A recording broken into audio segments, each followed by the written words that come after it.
सर्वांना बघा 5 वाजले. तुम्हाला दाखवते का हे बघा 5 वाजलेले आहेत.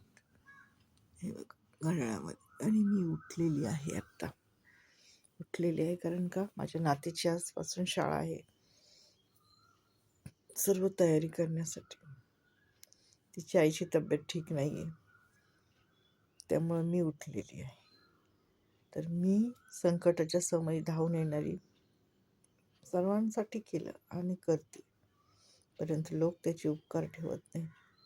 उलट मलाच उपकार गेल्यानंतर ते माझ्याशी वाईट वागतात आणि त्यांना असं वाटत नाही की ह्या बाईने आपल्यासाठी आपल्या वाईट काळात काही ना काही केलेलं आहे.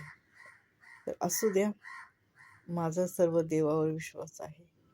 देव सर्व करणारा आहे आणि देव सर्व पाहत आहे. म्हणून मी आहे ना, माझा चांगला मार्ग सोडत नाही.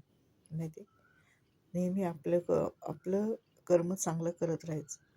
आपल्याला लोकांनी आपण ज्याच्यासाठी केलं ते नंतर विसरून जातात. काय झालं केलं तर त्यांचं कामच आहे असं बोलतात. परंतु देव आहे ना, तसं नाही. देव आपल्याला त्याचं प्रतिफळ देतो. म्हणून आपण नेहमीच चांगलं काम करत राहायचं.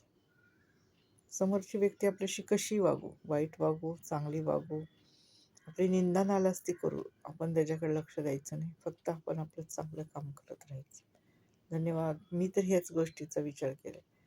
आपण नेहमी आपलं काम चोख करायचं. समोरची व्यक्ती कितीही घाणेरडी असू द्या, हो की नाही.